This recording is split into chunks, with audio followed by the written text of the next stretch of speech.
तो आदाब, नमस्कार, गुड इवनिंग, सत श्री अकाल। एक बार फिर आप तमाम लोगों का स्वागत है क्राइम तक की कहानी के इस एपिसोड में। उम्मीद है पूरी फैमिली अच्छी होगी, अपना और अपनों का ख्याल रख रही होगी। सोशल मीडिया जितनी अच्छी चीज़ है उसका कई बार इस्तेमाल, फिर गलत सोहबत, गलत तरीके से फंसना कई घरों को उजाड़ देता है। आज की कहानी 13 साल पुरानी है। तब सोशल मीडिया शायद आज के दौर के मुकाबले इतना हावी नहीं था, लेकिन फिर भी जिन लोगों ने इस टूल को समझ लिया, जो इसमें घुस गए, उन्होंने इसका खूब इस्तेमाल भी किया। कहानी पटना के एक लड़के की है, नाम तुषार मेहता, उम्र करीब 21 साल, अच्छे परिवार से। तुषार के पिता पटना में एक कॉन्ट्रैक्टर, ठीक ठाक पैसे, लेकिन तुषार पढ़ाई लिखाई में तेज लड़का।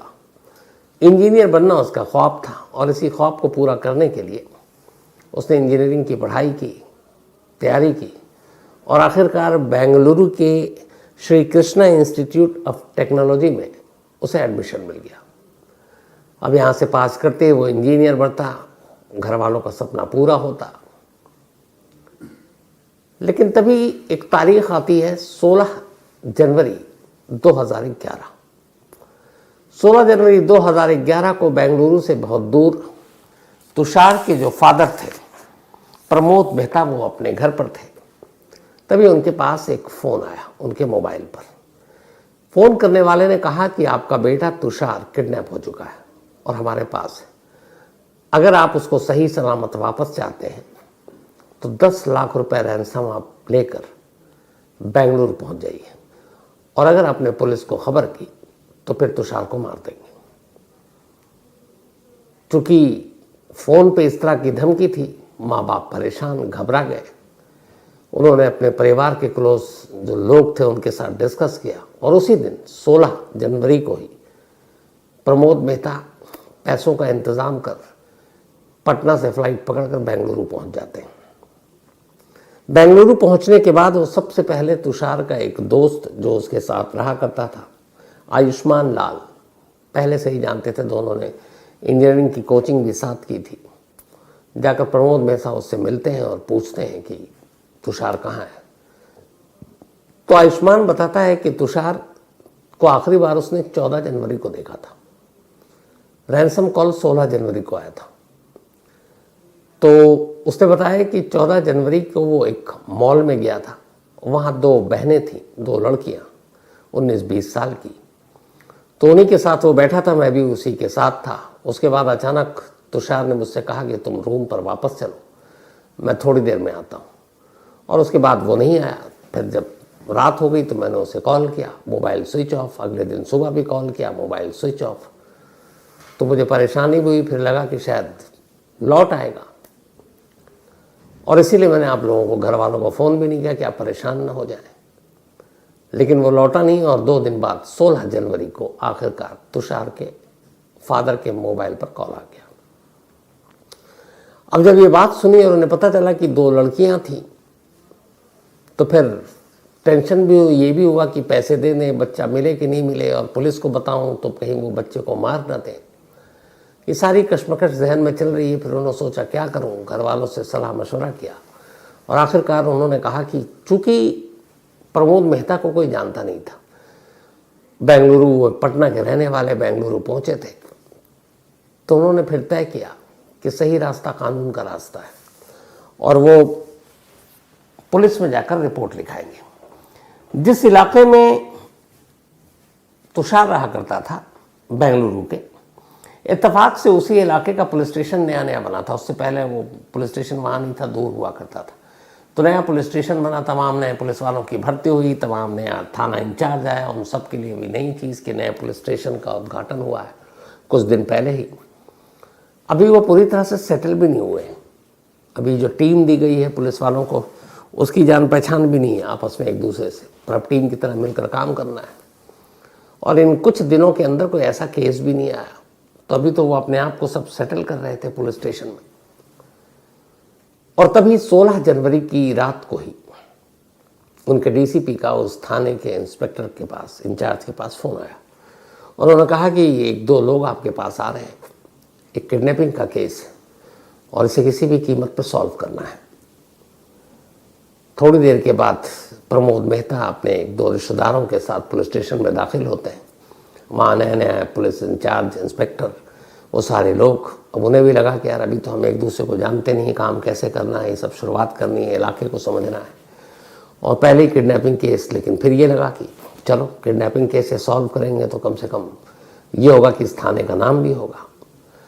तो उन्होंने कहा हम पूरी ताकत लगा देंगे। अब उन्होंने पूछताछ की तो प्रमोद मेहता ने बताया कि एक नंबर है जिससे कॉल आया था, 10 लाख रुपए रैंसम मांगे, हमारा बेटा जो है Shri Krishna institute of technology में इंजीनियरिंग की पढ़ाई कर रहा है और उसका एक दोस्त है, दोस्त को वो लेकर साथ गए थे। पुलिस ने जब सारी चीज़ें पूछताछ की तो पता चला 14 फरवरी को गायब। उसके बाद जिस नंबर से कॉल आया था, पुलिस के लिए बड़ा इंपॉर्टेंट था, पुलिस ने उस मोबाइल पे कॉल किया, मोबाइल स्विच ऑफ। आखिरी बार जो नंबर का लोकेशन दिखा वो दिखा वही मॉल का, जहां पर आयुष्मान लाल के मुताबिक दोनों लड़कियों के साथ वो दिखा गया था। अच्छा, कॉल जो है वो खुद तुषार के ही मोबाइल से किया गया था, तो लोकेशन पता चल गया। इसके बाद मोबाइल स्विच ऑफ और पुलिस इंतजार कर रही है, क्योंकि अब उनके पास एक ही रास्ता था उस किडनैपर तक पहुंचने का कि उसका दोबारा कॉल आए कि कब कहाँ बुलाना है। पैसे के लिए तो बोल दिया, बाद में ये भी कहा था कि हम जहाँ आपको कहेंगे आप पहुंच जाना, और पैसों का इंतजाम करने के लिए आपको 1-2 दिन का टाइम भी दिया था।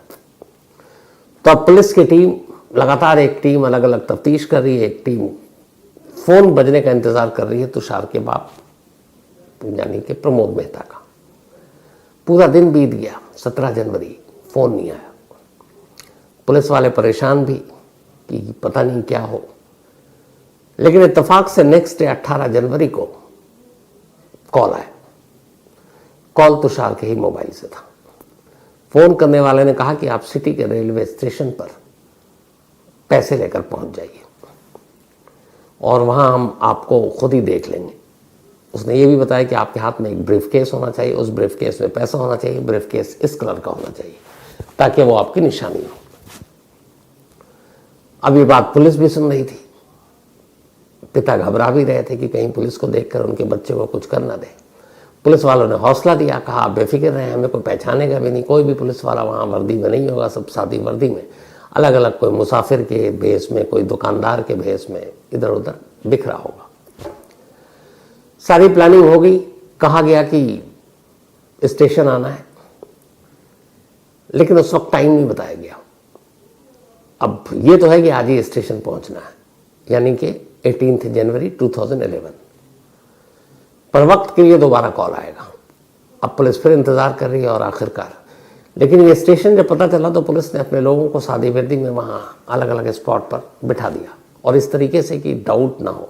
यहाँ तक कि इस बात का भी ख्याल रखा गया कि कोई पुलिस वाला पुलिस के जूता तक ना पहने, वर्दी तो छोड़ दीजिए, क्योंकि कई लोग जूतों से पहचान लेते हैं, ये बड़ी माइनर डिटेल होती है। तो बाल अगर उस तरीके से हैं तो आप टोपी पहना दीजिए, धोती पहना कर, इस तरीके से लोकल बिल्कुल लगें कि हाँ आम लोग हैं। होलिया भी थोड़ा सा वैसा बना दिया। थोड़ी देर के बाद फिर घंटी बजी और कहा गया शाम के इतने बजे रेलवे स्टेशन पर मिलिए। जगह का वो भी बताया गया किस तरफ मिलना है। अब पुलिस वाले ने जो बैग में 10 लाख रुपए लेकर आए थे प्रमोद गुप्ता, उस बैग के अंदर से बाकी के सारे नोट निकाले और कुछ असली नोट ऊपर में रखे, बाकी नीचे अखबारों का बंडल और बाकी सब सजा कर रख दिया, और ऊपर के पूरे लेयर में रियल नोट, ताकि वो कहीं खोल कर देखे और फिर भाग न जाए। तय वक्त पर प्रमोद गुप्ता स्टेशन पर पहुंचते हैं। पुलिस की टीम चारों तरफ उन्हीं को देख रही है। अचानक एक शख्स पतला दुबला सा मौके पर आता है, धीरे से कुछ कान में कहता है और बैग हाथ में लेता है। बैग हाथ में लेने के बाद अभी वो बैग को खोलने ही जा रहा था कि तब तक इर्द गिर्द मौजूद सादी वर्दी में पुलिस वाले उसे दबोच लेते हैं। अब उसे दबोचने के बाद पुलिस वाले उसे अपने साथ लेते हैं और सीधे पूछते हैं तुषार कहाँ है। पहले तो वो सब पका गया था, पुलिस ने पकड़ लिया था। फिर वो बताने की बजाय कि तुषार कहाँ है, उन्हें रेलवे स्टेशन के पास ही एक लॉज था, उस लॉज में ले जाता है। जब उस लॉज में ले जाता है तो वहाँ एक और शख्स पहले से बैठा हुआ था और वो इंतज़ार कर रहा था कि उसका साथी बैग में नोट लेकर आएगा। लेकिन जैसे ही दरवाज़ा खुला, उसके साथी के साथ जब उसने अननोन लोगों को देखा तो वो घबराया, लेकिन इससे पहले कि कुछ करता पुलिस ने उसे दबोच लिया। उस दूसरे शख्स का नाम वारिस था। अब पुलिस, जिसके नए नए पुलिस स्टेशन क्या अभी की शुरुआत हुई है, पूरी टीम बहुत खुश कि इतने कम वक्त में हम किडनैपर तक पहुंच गए, केस सॉल्व, अब तुषार हाथ आ जाएगा। इसके बाद उन्होंने उससे पूछताछ शुरू की तो उन्होंने कहा कि पहले, अब पुलिस को उसने उलझाना शुरू किया। 18 जनवरी की बात है कि हमने उसे पहले मारा पीटा था, फिर उसने नहीं दिया पैसे तो हमने उसे छोड़ दिया, कभी हमने वहां छोड़ा, कभी हमने एक जगह कमरे में उसको बंद कर दिया, अलग अलग स्टेटमेंट, अलग अलग बयान। तो फिर एक दिन की वो उस कमरे से भाग गया। पुलिस वालों को लग गया कि ये लोग घाघ है, पूछताछ से काम नहीं चलेगा। उन दोनों को उठाकर उस नए पुलिस स्टेशन में लाया गया और अब पुलिसिया तरीके से उनसे पूछताछ की गई। जब पुलिसिया तरीके से पूछताछ की गई तो उसके बाद उनका मुंह खुला और पुलिस उन्हें अपने साथ उसी बेंगलुरु के एक बाहर के इलाके में, सुनसान इलाके में ले गई और वहां एक जगह उन्होंने इशारा किया। उस जगह पर एक लाश पड़ी थी। लाश देखते ही पुलिस वाले भी पहचान गए और प्रमोद मेधा भी पहचान गए। वो लाश तुषार की थी, 21 साल के एक स्टूडेंट की। जो पुलिस अफसर अब तक खुश हो रहे थे कि नया पुलिस स्टेशन खुलने के बाद पहला ही सीरियस केस उन्होंने सुलझा लिया, वो भी उदास थे। उन्हें उम्मीद नहीं थी कि इतनी जल्दी किडनैपर मार देगा। अभी तो रैंसम के पैसे भी नहीं लिए, तो दुख भी हुआ, पकड़े गए। अब इसके बाद पूछताछ शुरू हुई। जब पूछताछ शुरू हुई तो उसके बाद फिर एक पूरी कहानी सामने आई, जिसके लिए मैंने आपको शुरुआत में कहा था कि सोशल मीडिया और बाकी चीज़ों ने कैसे क्या कुछ किया है। तो ये कहानी उसी की है। कहानी दो लड़की की है। एक का नाम है शिवानी और शिवानी की एक दोस्त। ये दोनों बेंगलुरु में रहा करती थी। शिवानी एक बार में जॉब करती थी और उसी बार में जॉब करते हुए बहुत सारे लोगों से मुलाकात होती। फिर उसका एक शौक भी था सोशल मीडिया। तो शिवानी की जो दोस्त थी वो नाम था प्रीति। ये दोनों अक्सर काम के अलावा मोबाइल पर बाकी चीज़ें उस वक्त ऑर्कुट और ये सारी चीज़ों ऐप पर रहा करती थी। इसी बार में आने जाने के दौरान वारिस से उसकी मुलाकात हुई। अब ये जो वारिस है ये झारखंड का रहने वाला, ये भी एक वक्त में इंजीनियरिंग की तैयारी कर रहा था और इत्तेफाक से तब इंजीनियरिंग की तैयारी के दौरान में उसकी मुलाकात तुषार से हुई, क्योंकि वो पटना का था और दोनों ने कुछ वक्त तक एक साथ तैयारी भी की। लेकिन फिर तुषार ने एग्ज़ाम पास किया और उसकी जो है इंजीनियरिंग कॉलेज में दाखिला मिल गया, वारिस को मिला नहीं। वो बेंगलुरु आ गया। बेंगलुरु में ही उसकी मुलाकात होती है शिवानी से। शिवानी और प्रीति ये दोनों बहनें हैं। फिर शिवानी से उसकी दोस्ती हो जाती है, वो उसकी गर्लफ्रेंड बन जाती है। कभी कभार तुषार से बेंगलुरु में वारिस की मुलाकात हो जाती थी। फिर इसी के बाद वारिस के जरिए शिवानी को तुषार के बारे में पता चला। अब उसने सोशल मीडिया पे तुषार को ढूंढना शुरू किया। आखिरकार उसको ऑर्कुट पे मिल गया। फिर उसने उससे चैट करनी शुरू की। इधर तुषार भी जब फ्री होता, कॉलेज की छुट्टी होती, एक यंग लड़का नौजवान, तो कभी डिस्क जाता, कभी बार पब जाता। तो ऐसे ही एक रोज़ एक मॉल के एक पब में वो पहुंच गया और वहाँ इत्तेफाक से उसे शिवानी मिल गई। जब शिवानी मिली तो दोनों में दोस्ती हुई, हाय वाय बातचीत हुई। फिर उसके बाद में पता चला कि ये वही है जो सोशल मीडिया के थ्रू उसकी बातचीत भी होती है। अब पहली बार उसने उसको पब में देखा और ये एक इत्तेफाक था। ऑर्कुट पे तो सारी चीज़ें एक अलग साजिश चल रही थी, लेकिन उसे मालूम नहीं था कि जिसके साथ वो दोस्ती कर रहा है वो एक बार में काम करती है। तो खैर वहाँ मिले तो उसके बाद ये हुआ कि हम लोग कभी मिलते हैं। तो तय हुआ कि हाँ मिलते हैं। तो ये दोनों पहली बार 12 जनवरी को एक मॉल में मिलते हैं। KFC आउटलेट में जाते हैं, वहाँ बैठते हैं। उसके बाद जब निकलने लगते हैं तो फिर ये होता है कि 13 जनवरी को फिर मिलेंगे। लेकिन तुषार कहता है कि 13 जनवरी को मेरा एग्ज़ाम है, तो 14 जनवरी को मिलते हैं। वो तैयार हो जाती है। 14 जनवरी की शाम तुषार उसी मॉल में पहुंचता है। वहाँ देखता है कि शिवानी एक और लड़की के साथ है, वो इंट्रोड्यूस कराती है, मेरी सिस्टर है प्रीति। अब दोनों बैठते हैं। तुषार भी अकेले नहीं गया था, वो अपने दोस्त आयुष्मान लाल को लेकर गया था। अब वहाँ दोनों कुछ देर तक बातचीत होती, फिर अचानक शिवानी खड़ी होती और कहती है तुषार से कि ये काम करते हैं, मेरा एक दोस्त है, उसके घर पर चलकर पार्टी करते हैं, लेकिन उस दोस्त का कमरा बहुत छोटा है, तो तुम्हारा फ्रेंड नहीं जा पाएगा, मतलब ज़्यादा वो हो जाएगा कंजस्टेड। अब तुषार खुश था कि एक दोस्ती हुई एक सामने और वो ऑफ़र कर रही है। उसने कहा ठीक है। वो आयुष्मान को कोने में ले गया और उसने कहा कि तुम घर चलो, मैं थोड़ी देर के बाद आऊँगा, मैं ज़रा शिवानी के साथ जा रहा हूँ। ये उसकी लास्ट मुलाकात थी। आयुष्मान ने आखिरी बार तुषार को 14 जनवरी की शाम को जिंदा देखा था। अब शिवानी, प्रीति और तुषार तीनों एक ऑटो में बैठकर उसी बेंगलुरु के एक इलाके में पहुंचते।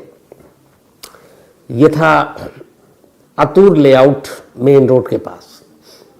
वहाँ एक घर था, उसमें उसका एक दोस्त था। और वहाँ जाने के बाद अब ये लोग ड्रिंक करते हैं। जब ड्रिंक कर रहे होते हैं तभी इत्तेफाक से वहाँ वारिस पहुँच जाता है।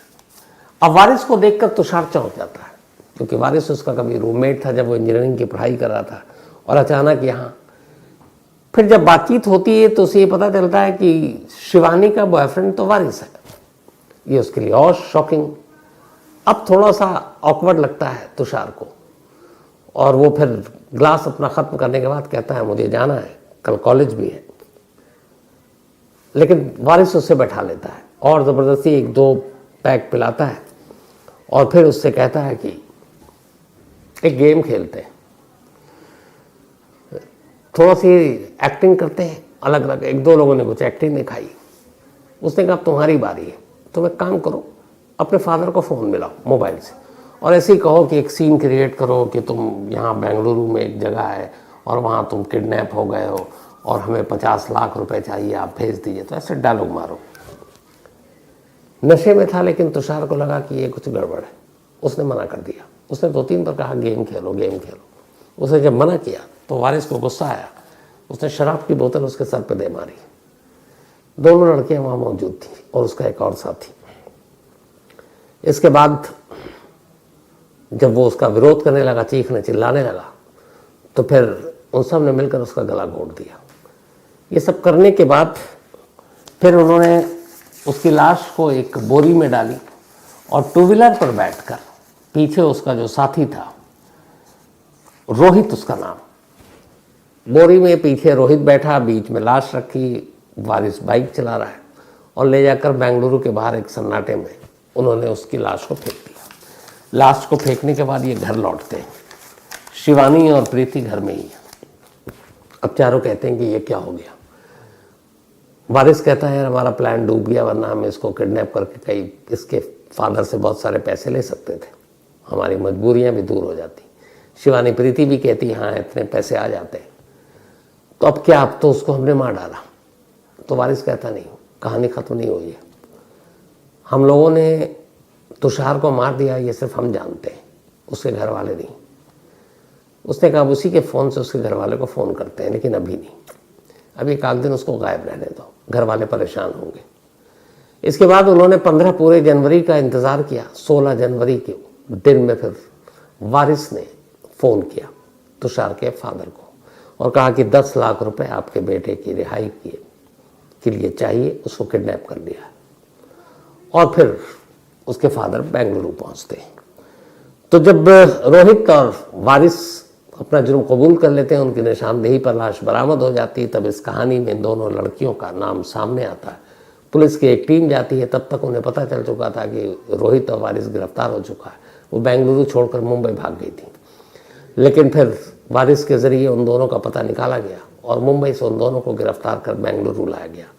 और तब पता चला कि असल में वारिस और रोहित के दिमाग में भी ये क्राइम पहले इसलिए आया था क्योंकि शिवानी और प्रीति सोशल मीडिया के ज़रिए ऐसे लड़कों को ऐसे प्रोफाइल देखती थी जिनके पास पैसे और अच्छे घरों से आए हैं, और उनको इस तरीके से या तो ब्लैकमेल करो या फिर उनको किडनैप करने का बहाना करके उनके घर वालों से पैसे ऐंठ लो। तो ये आइडिया जो है ये असल में शिवानी और प्रीति दोनों बहनों का था। पुलिस भी ये सुनकर दंग रह गई थी। बाद में इस पूरे मामले में अदालत में चार्जशीट दाखिल की गई। पूरे केस के दौरान तुषार के पिता लगातार डटे रहे अपने बेटे के कातिल को सजा दिलाने के लिए। मामला फास्ट ट्रैक कोर्ट में गया, क्योंकि तब बेंगलुरु में यह खबर भी काफ़ी सुर्खियों में रहा था। 31 अक्टूबर 2014 को यह मामला जब कोर्ट फास्ट ट्रैक कोर्ट में गया, तब अदालत ने चारों को, जिसमें वारिस, रोहित, शिवानी और प्रीति, बाकायदा जज ने अपने कोर्ट में कहा था कि इन सब की उम्र 25 साल से कम है, और उस वक्त 25 साल से कम थी। और ये सभी, इनमें से कुछ स्टूडेंट्स हैं, कुछ नए नए नौकरी में शामिल होने जा रहे हैं, इनका कोई क्रिमिनल बैकग्राउंड नहीं है, तो रेयरेस्ट ऑफ रेयर केस तो है नहीं। लेकिन चूंकि ये सब 25 साल से कम उम्र के हैं और इनका पिछला रिकॉर्ड नहीं है, इसलिए सिर्फ इस बिना पर इनको माफ़ नहीं किया जा सकता, क्योंकि उन्होंने एक घर का चिराग बुझाया और बड़ी सोची समझी साजिश के तहत। इसलिए कम से कम इनको लाइफ इम्प्रिजमेंट, ताउम्र जेल में तो रहना पड़ेगा। इस फैसले के खिलाफ चारों कर्नाटका हाईकोर्ट पहुंचे। कमाल देखिए, 2014 का मामला था जब ये हुआ, उसके बाद 9 साल लग गए। कर्नाटका हाईकोर्ट जनवरी 2023 में ने अपना फैसला सुनाया, और उनका फैसला यही था कि जो फास्ट ट्रैक कोर्ट ने अपना फैसला सुनाया वही सही है, क्योंकि सिर्फ उम्र के आधार पर इनकी गुनाहों की अनदेखी नहीं की जा सकती। इन्होंने जो जुर्म किया है वो एक हार्डकोर क्रिमिनल की सोच की तरफ इशारा देता है। तो ऐसे लोगों को बख्शा नहीं जाना चाहिए, ना इनके साथ रहम किया जाना चाहिए। उसके बाद इन सभी को जेल तो तब से ही, आज भी सभी जेल में। अब इस फैसले को भी इन्होंने सुप्रीम कोर्ट में चुनौती दी है, चूँकि हाईकोर्ट का फैसला 2023 जनवरी में आया। अब ये मामला सुप्रीम कोर्ट में है, लेकिन अभी तक 2 अदालतों से इन चारों को उम्र कैद की सज़ा मिली हुई है। तो ये थी आज की कहानी ख़त्म करूँ उससे पहले वही अपना सिलसिला। आज मोहम्मद अली शाहबाज, इनका बर्थडे है, तो हैप्पी बर्थडे शाहबाज। और ये अमीना और महबूब इनके बेटे हैं।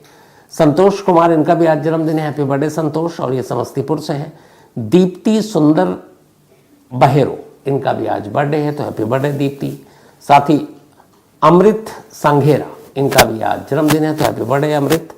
और ये कुलविंदर और चमकौर संघेरा के बेटे हैं। साथ ही तरनदीप कौर उर्फ तरन,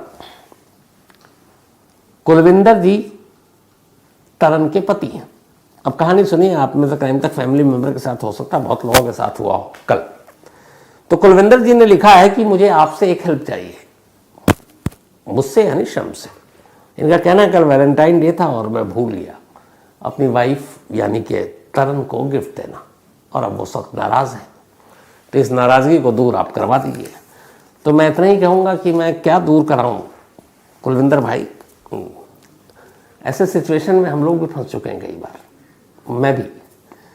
तो बस भलाई इसी में है, माफ़ी मांग लीजिए और वादा कर लीजिए कि अगली बार से कभी ऐसा नहीं होगा। चाहे वो वैलेंटाइन डे हो, चाहे फिर बीवी का बर्थडे हो, सब कुछ भूल जाएगा लाइफ में, ये मत भूलिएगा, तभी एकदम सुखी ज़िंदगी आपकी रहेगी। तो इसी मंत्र के साथ कहानी